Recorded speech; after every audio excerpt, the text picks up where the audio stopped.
This is an open letter to friends and family regarding the news or media in general. Here's the thing. You would think that news is basically what is happening.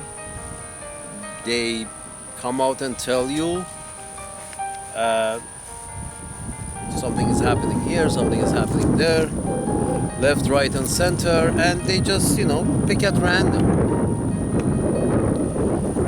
But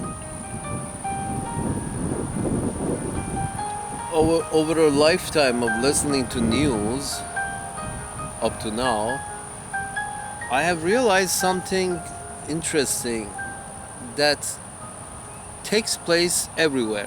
This is not a matter of totalitarian regimes or non-totalitarian regimes. If you ask me, they're all totalitarian regimes. We just don't know it. We just don't recognize it. Some are better in hiding their true nature than others. That's beside the point. The point is, news is not what they tell us it is. It's not a random picking of important current events. No. News is basically the guy in charge, the guy who owns the fucking thing. That media corporation, that news organization, the chief editor, whatever the fuck you want to call it, the boss, has a certain perspective and starts writing a screenplay. Daily, there is a screenplay being written based on the specific perspective that the guy in charge has, the company or corporation in charge has. Based on their specific perspective, which means basically who's the bad guy, who's the good guy. That's that specific perspective. Who are the good guys and who are the bad guys? Based on that, the guy in charge starts writing a screenplay. And then he has these minions who are basically, they're called journalists, reporters. They're minions who are working for the boss, and they are sent out to gather pieces, come up with storylines that would fit in this screenplay. Any storyline, any report that doesn't fit within this screenplay, with this specific narrative, with this specific perspective, it's not accepted. Any narrative, any report, any piece, anything that is not within this the parameters of this specific narrative is not accepted. It's thrown out. And the journalist or reporter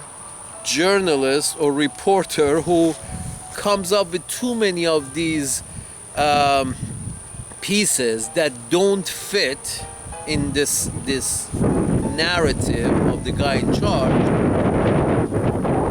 is eventually kicked out. If you come up with too many pieces that the boss cannot use because it doesn't fit his narrative, you're basically asked to, not to come to work anymore. They don't want to pay for somebody who doesn't, follow the narrative, who produces reports or pieces that, they can't use because it doesn't fit the narrative. Doesn't matter if it's true or not. Here's the thing. It does not matter that the stories are true or not. If it doesn't fit the narrative, it's not in. Period.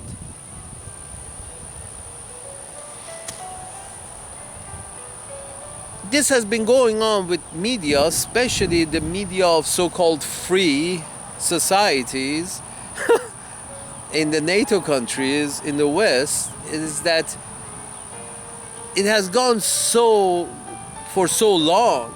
That's why, you know, a little bit of skepticism has arisen towards the media, because, you know, yes, the people are uneducated and stupid, but eventually, you know, eventually even a child will understand it's a trick. I mean, even a child, when a child encounters a magician, even the child, after too many times that the magic is repeated and repeated and repeated, even the child will eventually pick up that there is something not right in this magic trick. There is a little smoke and mirror behind the curtains. But the point is this: so the public has got a whiff of this trickery, that there is a narrative, that all the stories have to fall within this narrative, or else they're not, they're not talked about in the media. And those reporters and those journalists who keep on producing these stories that don't follow this narrative, they're asked to leave.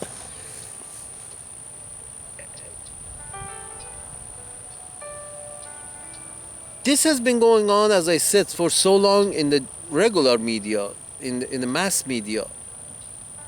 Recently, we thought the NSA and the CIA and the FBI were just monitoring social media sites such as Facebook. We thought they were just monitoring, making sure bad guys are identified and blah blah blah. But recently I've noticed that they're not just monitoring Facebook, for example. They actually tell Facebook to stop the free speech, stop the stories that doesn't fit the narrative. They already had control over the media. Now they are controlling the social media. So not only they're monitoring the social media,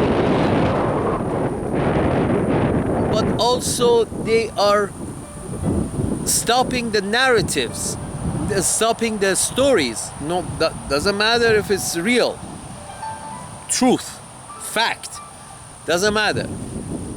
They will block factual stories, pieces, articles, videos that doesn't fit within the narrative of the system, I guess.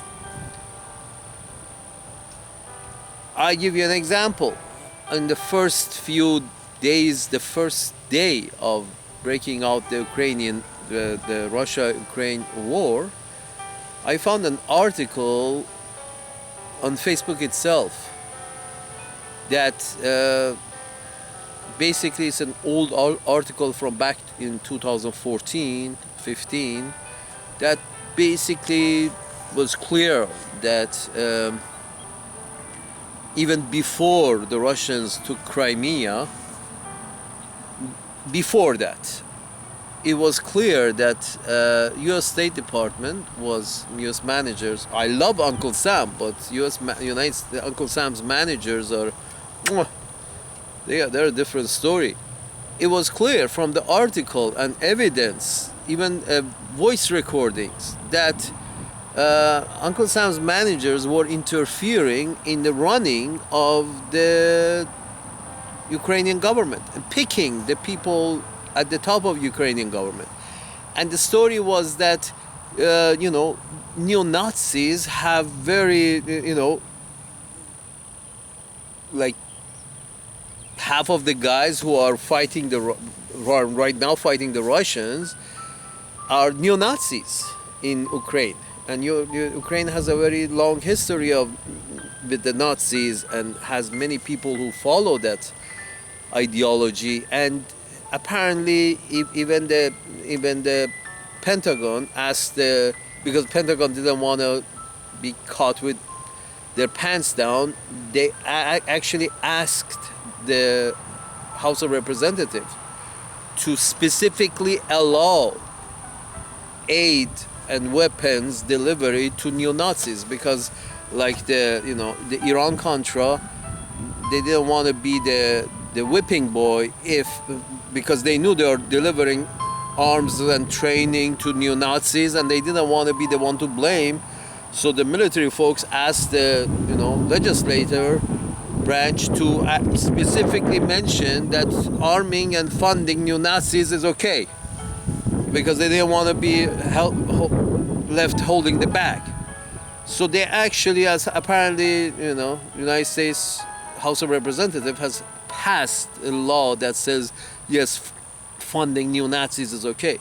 So this article was from back in 2014, that, Victoria Nolan was, literally handpicking, Ukrainian top officials as if Ukraine was a U.S. colony, as if Ukraine was an Uncle Sam's colony, and she was handpicking the top officials for the next Ukrainian government, and she was caught on the phone having a conversation with another U.S. State Department representative in Ukraine to guide him who I want in the government, who I don't want in the government, just like a regular colonizer colony kind of relationship. And then arms delivery and funding of neo-Nazis and ultra-nationalists in 2014, before Russians took over Crimea. So it was clear that the seed of this shit that is taking place over there, the seed was sown not by the Russians. Russians were okay with Ukraine staying neutral, but it was the Victoria Nolan and Uncle Sam's managers who actually tipped the scale that way. They didn't want Ukraine to stay neutral.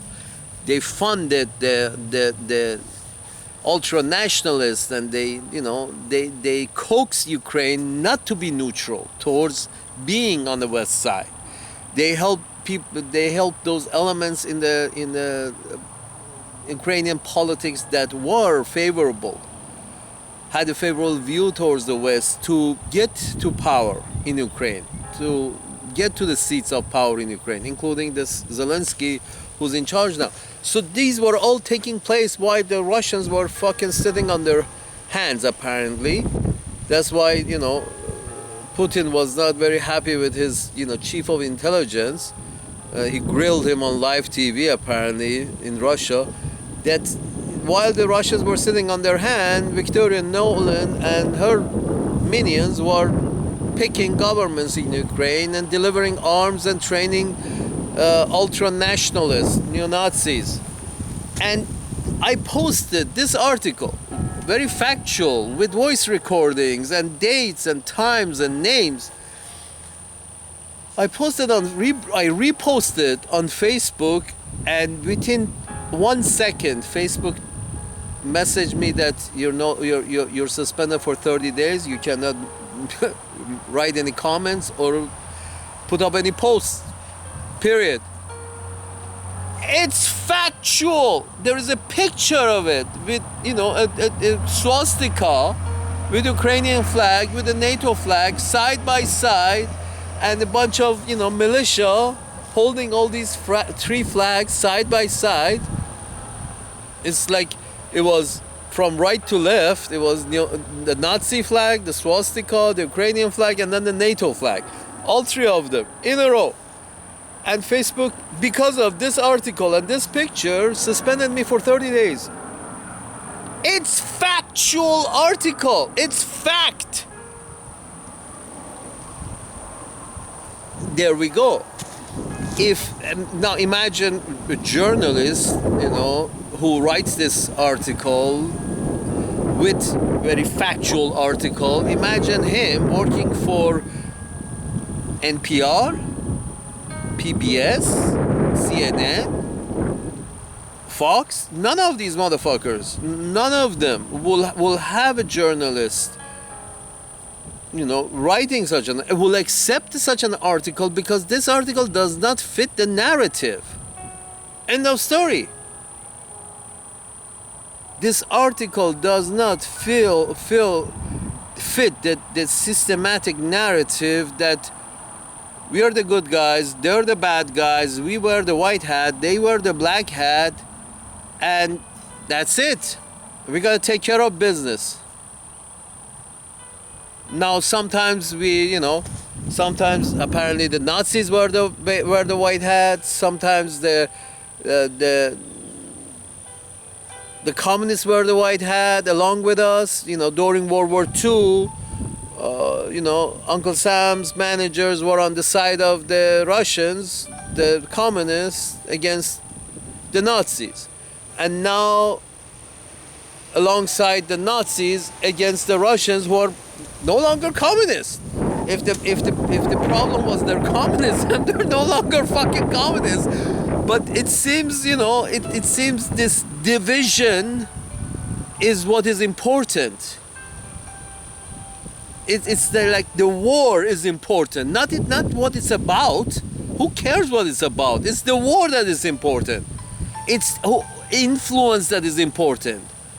Whether I get to have influence or you get to have influence, let's fight about it, see who gets to have the influence over that piece of land.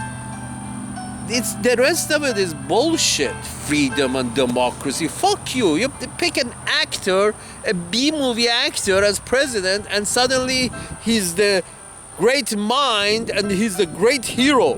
A fucking B-movie actor. Great. He's right next to, Archimedes. Right next to Cyrus, and fuck.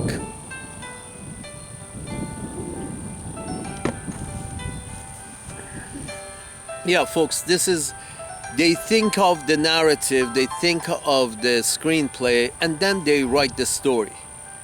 They write the they have the narrative, and then they write the screenplay. Every day that we are listening to the news, this is not what's new. This is a screenplay. Another evidence of it, during the past however long this fucking war has been going on, 50 days, 60 days, 2 months, NPR, every day, NPR has been coming up with these traumatic stories of what a pain these Ukrainians are going through. No doubt, I'm sure they are. But then you think of yourself, wait a second, the Iraqis were invaded and occupied for 20 years and they're still under occupation. None of these stories ever emerged out of Iraq. You don't see a single story out of NPR talking about the pain of the civilians in Iraq or Afghanistan or Yemen or Somalia or even Saudi Arabia. Nothing. It's like they're heaven. There is no problem there. There are no civilians there. They're all terrorists. We don't want to hear of them. Oh, fuck you. There is this, and once you see this, that how many stories are coming out of this little bitty NPR, how many stories they come up out of Ukraine and about the ladies' cats and the old ladies' cats and the old lady on dialysis and the old guy, and these dramatic stories and these tragedies, and oh God, cry me a bucket. Yes, I'm sure it is. You can ask Mr. Zelensky to pay for it. Instead of, working out the deal with the fucking Russians, we decided that no, we can kick their ass. Really? What's the population of Ukraine? 5 million? Population of Russia? 10 million? Population of Ukraine? But I mean, Russia has got like 3 times the population, 100 times the size of, square feet, nuclear power. Really? Is it just to make the Russians bleed in Ukraine, just like Afghanistan, and fuck Ukraine? that's going to turn into a pile of rubble? And the narrative, this is, you understand once you see that the same thing that is happening to Ukraine, worst was happening to Iraq, Somalia, Afghanistan, Libya, you name it, Vietnam, Korea, Indonesia, Panama. 100 times worse was happening there, but you don't hear these tragic stories coming out of NPR about the Panamanian family whose dog got lost during the invasion, that their daughter was, jumped under, what was mistakenly went under the tank, and we don't hear none of these dramatic stories, tragedies of anybody else in any other countries that was invaded by the people in the white hats. Of course they're good. These are good. Those are bad. The white hats never do anything wrong. That's why you don't hear any tragic stories about them on NPR, on PBS, on CNN, on Fox, on Mox, on Talks. Doesn't matter. This is when you understand that they have a system. It's not bottom to top. It's not going, the journalists going out there grabbing whatever news stories they can, whatever storylines they can, following it and making it and writing it and presenting it. It's not like that. It's top to bottom. The guy in charge tells the reporters what I want. What is the narrative? Who's the good guy? Who's the bad guy? Who wears the white hat? Who wears the black hat? Now, the guy in charge tells the journalist, now go find me stories. Write me articles. Bring me videos to prove my narrative, to further my narrative that I just told you. We were the white hat, they were the black hat. We are the good guys. Now you go and show it. Bring the stories that shows we are the good guys. This is your news. This is the news. I come from a shithole of a country that we already knew news is propaganda, and the guys in charge of the fucking shithole decide what is the narrative, and then the newsmen are ordered to find stories that fit the narrative and disregard those stories that don't fit the narrative. I thought the totalitarian shithole that I come from is like that, and other totalitarian regimes that are like that. But then I realize now that no, they're all like that. The guy in charge, the system, the civil servants in charge, your FBI, your NSA, your CIA, your MI6, your MI5, these guys who are really in charge, the top civil servants who are really in charge of governments in these free country, democratic country. Democratic country is my ass. Civil servants are in charge always.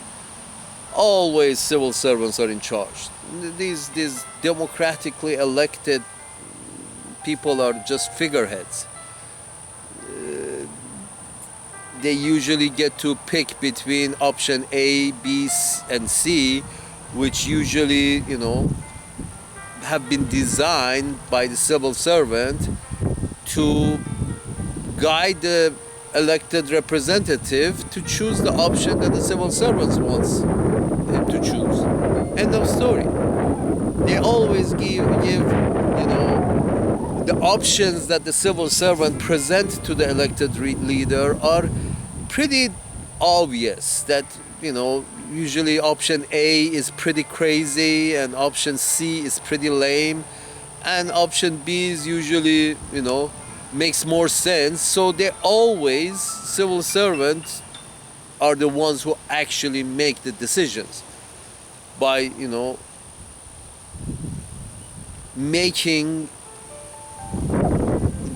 by providing options to the politicians that are predetermined, that are pretty much any sane person would, choose the option that the civil servants want that person to choose. Of the three options, one is really crazy, one is really stupid, one lame, and usually it's one option that everybody agrees, and the civil servant already knew that is going to be chosen. So there is no, elected officials making decisions. These are all civil servants making decisions. And it's the civil servants who decide the narrative. It's the civil servants who are in bed with the arms manufacturers. It's the civil servants who want continuous war. Victoria Nolan was a civil servant, Hillary Clinton was a civil servant. These are well, in her position as the Secretary of State, you can pretty much all her life she spent her life in the government, so you can pretty much consider Hillary Clinton as a civil servant. So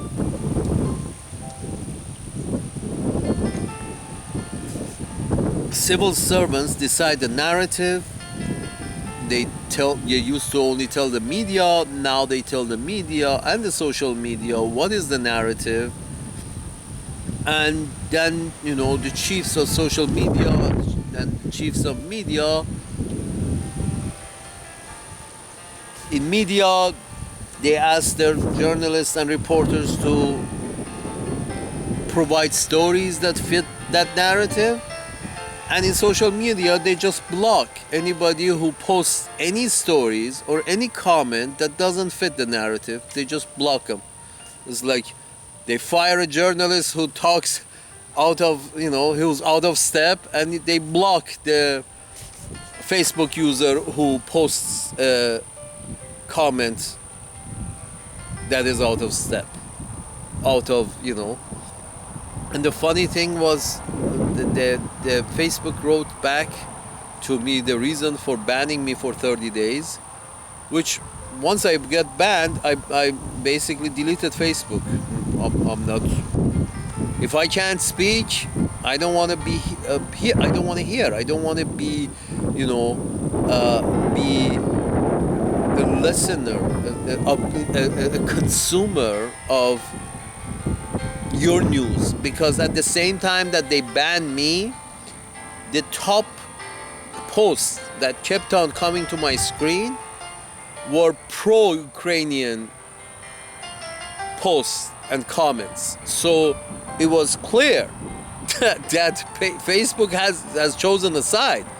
It's like Russians bad, Ukrainians good, this Ukrainian government good, that Russian government bad, and whatever post that contradicts this, whoever posts that post, we're gonna block it, and we're gonna remove that post, and we're gonna block that person, and whatever post that is in favor of this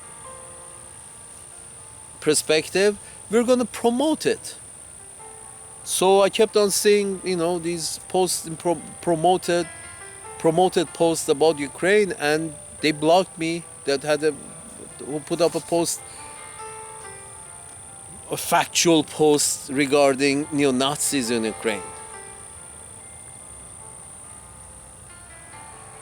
This is how it is. This is how they're taking care of business. Civil servants are manipulating the media, and now the civil servants are manipulating the social media in order to,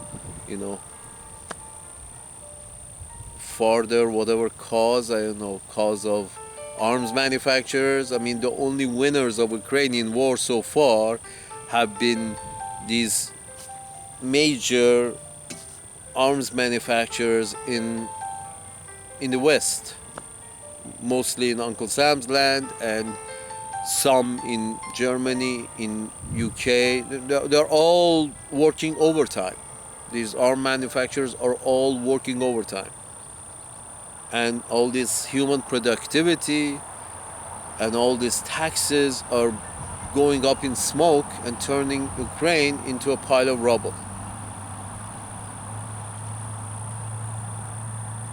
And apparently that's the narrative that we should all If you are a regular listener to this be on the side of and understand and accept and promote. This is the narrative we all have to promote.